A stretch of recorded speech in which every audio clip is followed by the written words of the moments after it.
Thank you so much, Casey, for being here. I enjoyed when you came before, and I learned lots of things about flowers that I had no idea that a novice could do.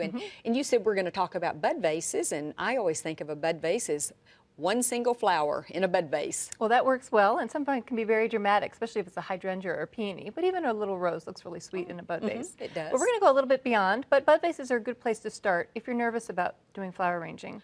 Not too many flowers, it makes a nice impression, not a really big vase, so we're going to start small. But we're going to make a nice impact. Okay, so that's today, beautiful. Those are orchids. They're orchids. They're dendrobium orchids. There's white, and then the purpley white ones, which are called Bombay.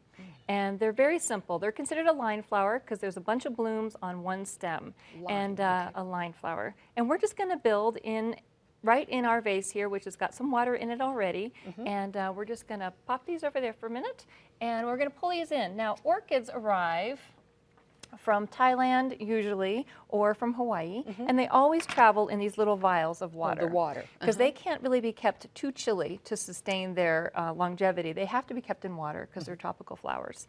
And so what we're going to do is remove the vials before we put them in water, and we're going to give them a fresh cut. And we're actually going to start with the white ones. I remember that's what you said. No matter how you get flowers, you always give them a fresh cut. Always give them a fresh cut, because even though they got a cut and they've been sitting in water, they do start to seal up a little bit as the stem starts to break down. Now you have to be careful when you undo your orchids. Notice they kind of weave together. Yes, they do, and you don't want to just go swinging them out because they might fling the buds across the room, and then you don't have extra buds to open. Yeah. So what we usually do is unfurl them a bit and lay them out so we have an easy access. And so we see what we have. And if you're buying orchids, this is what you want, where some of the blooms are open and some of them are not. Right. So you have longer beauty. Longer beauty. And the buds you want to look for, they want them to be green. You don't want them to be yellow or brown, and you want them to be perky, kind of like a fuchsia bloom before it pops. So you know they're going to continue to open. Some of the lower blooms maybe are a little bit brown because they've opened already. So you can just remove those if they're looking bad, because then that'll give more energy to the flower to open. Sort of like when you deadhead your garden. So we're going to use most of the blooms, though. They're in pretty good shape. I may not remove any. And we see we have quite a long stem to work into our vase. But we're going to cut a little bit of it off. I'm going to pull the vial off very simply and grab my cutters, and I'm going to cut at an angle. Do you save those vials and use them for I other have flowers? in the past, and then I always get to the point where I never use them, and so I pitch them. And you can buy them very reasonably. So sometimes I think, oh, I'll use those, and I don't. So I'm going to give another cut to our stem here, because it was just chatting away there, and our stems close up in about 10 seconds. And I'm just going to pop that right in there. So you want to clip it, put it in water immediately. Clip and put in. And how we're going to build this one is we're going to clip, and we're just going to keep placing all the way around with the white ones. Oh, with and the then white. we're going to add our purple. So if you want to go ahead and slide off a vial there, and leave yourself about 4 inches or so on your stem. Yep. And we're just going to go around and around a circle. So go ahead and lay that in there and let it arch out naturally. Gosh, already looks that pretty. One looks great. We use these often when you've got a situation where you need it to last a long time. Maybe it's an open house for a house that's going to be sold, and they don't want to worry about fussing with the flowers. So you get orchids, and you put these all over the house in different rooms, and it's just beautiful how it all ties together. Put that last one in. Now, I noticed that some of these are down in the vase. Is that okay, pull those or off. would you want to? Yeah, you can pull them off if your stem's a little bit short, but what it does add, because we're using a vase with a wide opening, it actually adds a little bit of girth in there. And they're not necessarily underwater. Kind of holds the stems. Because we only have water up to about there. Now we're going to add our purple. So we have set our pace here with a nice rim of white, which makes it sort of a nice color. Bombay, Bombay dendrobium. In the trade, we just call them dendros. Makes it a little bit easier. About 4 inches again. So we're doing them all about the same. And then we're just going to slide these now more in the center. Right in there. And they're going to stand up a little bit more because you've added the other ones first, giving it a little bit of architecture in there, interior. Add this one in. And just nice thin stem. I always think of orchids as being such a delicate flower. They're really quite hardy. They are. Right? Get that in the stem. Let's get it a Oh, little is bit it on the in? outside. Oh. That's all right. I thought it went in too easy. And then we have our last one, and I think we're missing one right here, so I'm going to angle it out right there. towards us.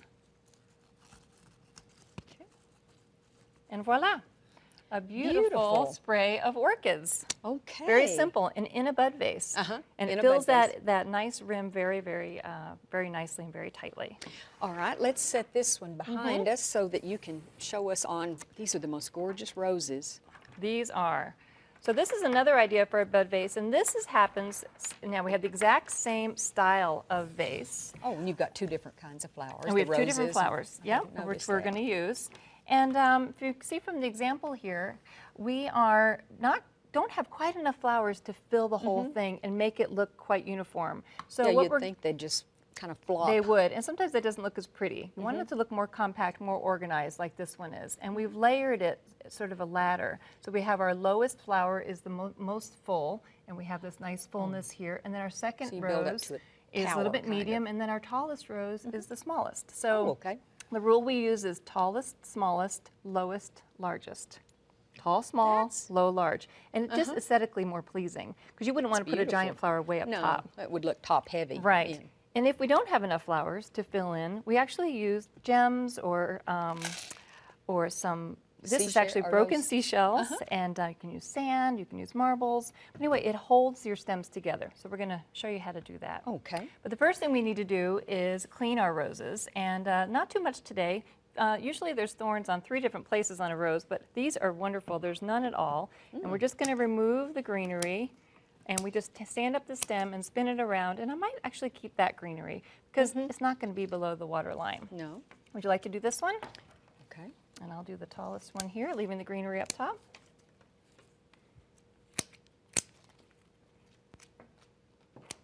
Okay. So those are our 3 roses, and they're in various stages of opening. And how we do this one is we actually lay them down on the table to get our design. That way you can That way we can just see. see it and not have to sit there and try to juggle it. Then we take our filler flower, which today is Solidago.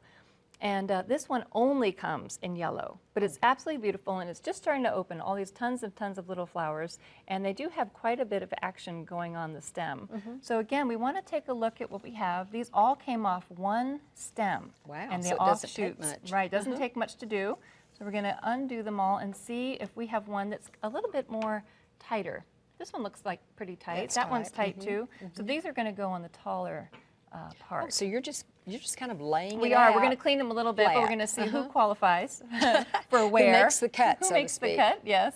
And we're going to lay those in there because we want to tie it in and don't want to see too much stem action there. So we'll probably take about 5 pieces. We'll flank that one, and then we'll do maybe 3 at the bottom. So this is how it's going to look, but we're going to clean it up a little bit. To clean Solidago, since there's no thorns, we put our fingers where we want to keep. We slide down the rest of it, and then we have that to work with. So we're going to do that for all of this set that we've got picked out here, because these will all work. And pull those off. So it doesn't do well if you've just had a manicure, but we don't worry about that sort of thing Oh, when no. working with flowers. Not It's- when we're in the business. no. Wonderful. Easy cleaning. Yeah. All right, we're almost there actually for this set. So what we're going to do is lay them all down. We would take our tall, small Solidago, and then we have our tallest rose, and we're going to lay down, let's do actually, I hadn't thought about building it on a flat surface. That's a great idea. it is so rewarding because you can exactly see without all the jumbling around what you want to do. So then that one, and then that one. And that is covering up. And that's covering up, yeah. And then stems. this one we'll have here, and then these 2 we'll have fill in the right at the bottom. bottom. So this is how our bud vase is going to look. How pretty. Isn't that fun? So from here you think, okay, well, I don't think that's going to work. So we need to trim some of it off, and we've got some And where are little those rubber bands. I've bands? got them here. Oh, okay. So I'm going to trim most of the length off just to make it easier, but I'm not going to commit to the final length yet. This is just to make it a little bit easier to put a rubber band on. And what we want to do is just slide a very We simple had rubber 2 or band. 3. I may have That's cut okay, them up. Here we go. Oh, there we go. I think Okay. we only need possibly just one. Oh. And we'll just double this one up and slide it up the stems. Make sure we get everybody in there. And this is just going to help organize your stems and keep everything together. So it doesn't start moving while you're trying to arrange it. Right. That's So a now we great know idea. that's what we want. Now we have to determine, well, how tall should we make this? We don't want to go too tall. We sort of want this collection of solidago to be low and just above where the vase line is. So we simply bring Again, our... so you don't see all those stems. Right. Not everybody likes that. So we're going to bring our vase to the edge of the table. We're just going to line it up to where it would hit inside. We give it a mark here, and then we give it a trim.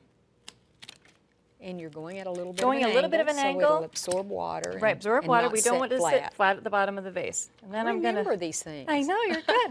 Then we're going to put it in there. Now you think, well, gosh, it's not It's really... kind of wobbly. Right. So in helps our support this system. is when we need these. Right. I thought you put those in first. I didn't know. Well, if you put them in first, it's hard. It won't. The stems bash a little bit, and then they can't really sit up. So you actually put them in after. Okay. So you hold it up still like this, and you just feed in. and I see why these little ones would really work in a bud vase. Exactly. The And you big can- marbles would be a little bit harder to A little get bit in. harder, but they still do the trick. So you can just put them in around, and then you move your vase around and fill in. And you can even do this in a clear vase. So because they look pretty. right, The shells or the would, marble gel. or the if you're trying to gems. incorporate a color that maybe doesn't come in flowers, like say turquoise is one of the colors that you're trying to work into your arrangement. Flowers don't come in that color. No. Maybe the container is. Maybe you can't find one. So you get some gems that are turquoise, and That's you a fill good up. idea. Sure thing. Gives your accent color. Right. So there we are. Now it's holding it holding great. up just fine. Well, Casey, once again, you just create these masterpieces, and it makes all of us think we can do it too. Thank you so much. You're very welcome.